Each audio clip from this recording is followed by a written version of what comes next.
Bismillahirrohmanirrohim. Assalamualaikum warahmatullahi wabarakatuh.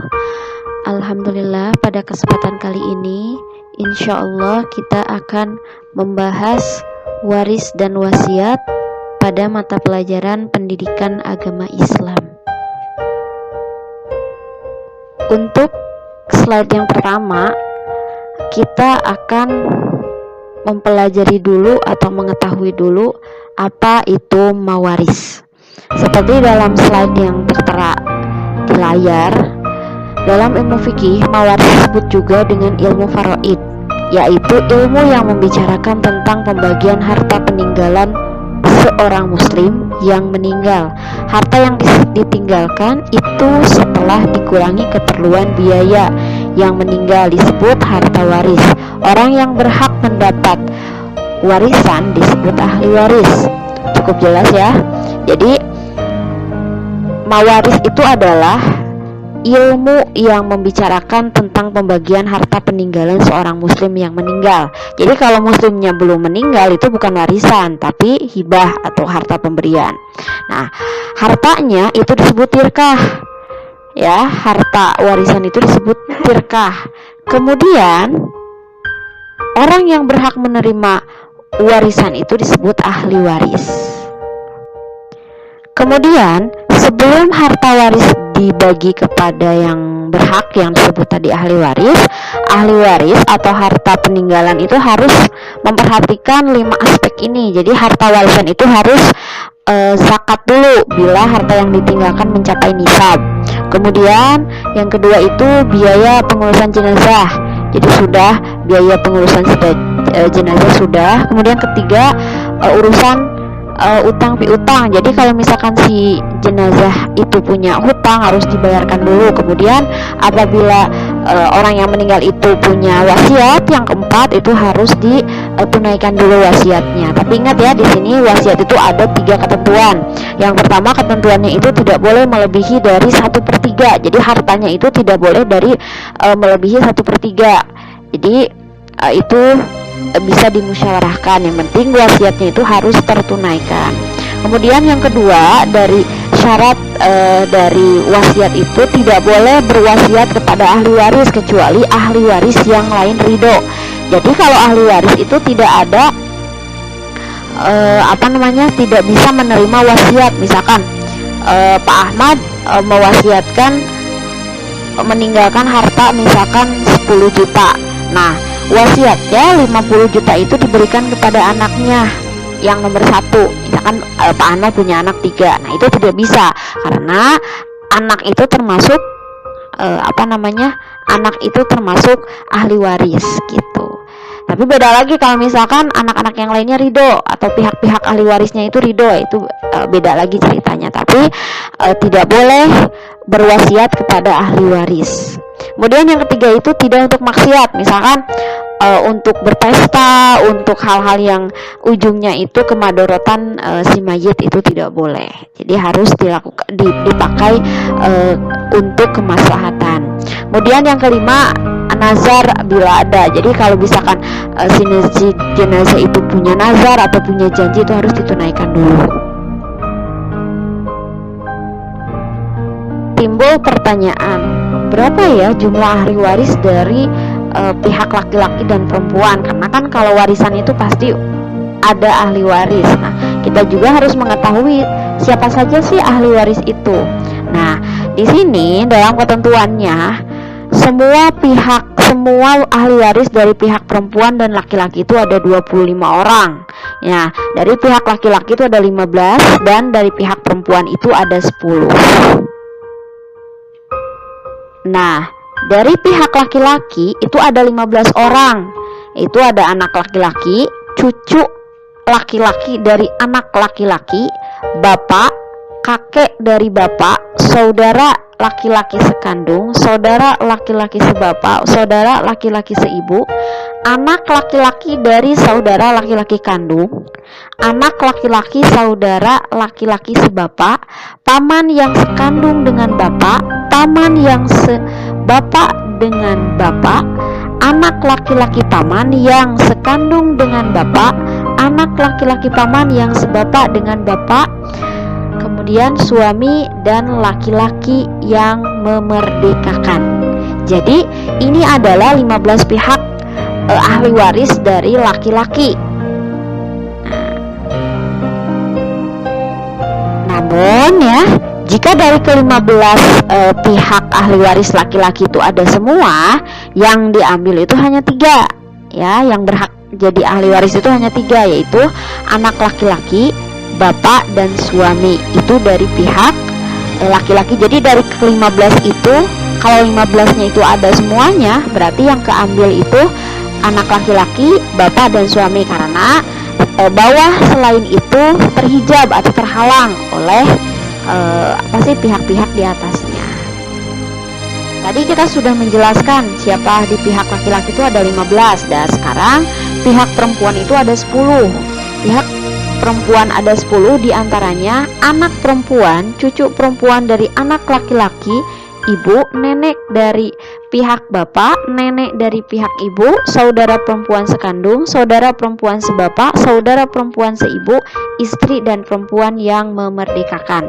Jadi 10 pihak ini adalah 10 pihak dari perempuan. Namun misalkan jika semua ahli waris 10 yang tadi 10 pihak dari perempuan itu ada semua, yang berhak mendapatkan warisan itu hanya 5 saja, yaitu istri, anak perempuan, ibu, cucu perempuan dari anak laki-laki, saudara dan saudara perempuan sekandung. Kalau semua ahli waris dari pihak laki-laki dan perempuan itu semuanya ada, jadi ke-25 pihak itu ada, misalkan dari 15 dari laki-laki dan 10 dari perempuan, yang berhak itu hanya 5, yaitu suami atau istri, ibu, bapak, anak laki-laki dan anak perempuan, karena di bawah pihak itu terhalang atau terhijab. Jadi misalkan suami kalau istrinya meninggal, kemudian istri kalau suaminya meninggal. Nah, itu ada 5 pihak. Kalau dari 25 pihak ahli waris dari perempuan dan laki-laki itu ada semua, berarti yang berhak menjadi ahli waris itu hanya suami atau istri, ibu, bapak, anak laki-laki dan anak perempuan. Nah, sekarang kita lanjut. Setelah tadi adalah pembagian siapa saja yang menjadi ahli waris dari pihak perempuan dan laki-laki, kita berlanjut kepada yang namanya zawil furus. Zawil furus itu adalah pembagian harta warisan. Jadi kalau dalam harta warisan itu bukan 1000, 2000, bukan pecahan seperti itu, tapi bagiannya itu ada 1/2, kemudian ada 1/4, ada 1/8, ada 2/3, 1/3 dan 1/6. Ini adalah dawil furuz atau bagian harta warisan yang ada. Jadi nanti ada setengah itu siapa aja, 1/4 itu siapa aja, 1/8 itu siapa aja, 2/3 itu siapa aja, 1/3 itu siapa aja, dan 1/6 itu siapa aja. Ada bagian-bagiannya. Untuk 1/2 itu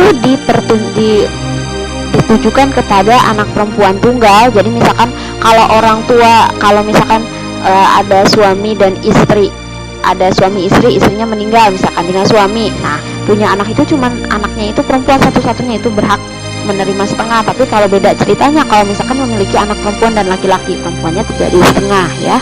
Kemudian yang kedua itu adalah cucu perempuan tunggal dari anak laki-laki ya. Kemudian yang ketiga itu saudara perempuan tunggal sekandung. Kemudian yang keempat itu saudara perempuan tunggal sebapak. Kemudian yang kelima itu adalah suami bila tidak ada anak atau cucu gitu. 2/3 itu untuk 2 orang anak perempuan atau lebih bila tidak ada anak atau cucu laki-laki. Kemudian yang kedua 2/3 itu untuk 2 orang cucu perempuan atau lebih bila tidak ada anak atau cucu laki-laki.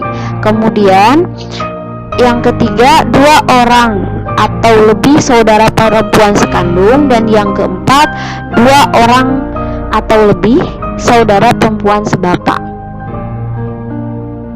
1/3 itu untuk ibu bila tidak ada anak atau cucu atau saudara. Kemudian untuk 2 orang atau lebih saudara laki-laki atau perempuan yang seibu. 1/6 itu untuk ibu bila ada anak atau cucu atau saudara, bapak bila ada anak laki-laki atau cucu laki-laki, nenek bila tidak ada ibu, cucu perempuan bila bersama anak perempuan tunggal, kakek bila tidak ada bapak, seorang saudara seibu baik laki-laki maupun perempuan. 1/4 suami bila tidak ada anak atau cucu, istri bila tidak ada anak atau cucu, dan 1/8 itu untuk istri bila ada anak atau cucu. Nah, tadi sudah jelas ya, meskipun misalkan urutan namanya atau siapa orangnya itu memang banyak, tapi tidak harus dihafal sih, ini cukup difahami saja. Jadi warisan itu jumlah dari ahli waris dari pihak perempuan dan laki-laki itu ada 25, 15 dari pihak laki-laki dan 10 dari pihak perempuan. Nah, setelah itu setelah ada ahli waris itu siapa aja, kemudian ada juga yang namanya zawil furus. Zawil furus itu adalah bagian dari harta warisan. Ada 1/2, ada 1/4, ada 1/3, ada 1/8, ada 1/6. Itu adalah bagian-bagian dari cara membagikan harta warisan. Perlu diketahui ya, bahwa setiap kasus warisan itu berbeda ya, tidak semua sama. Karena kadang-kadang kan orang yang meninggal itu meninggalkan ahli warisnya berbeda, berarti double furusnya pun berbeda. Beda kasus biasanya. Beda kasus berarti beda penyelesaiannya. Sekian dari Ibu, mungkin hari ini kita hanya membahas tentang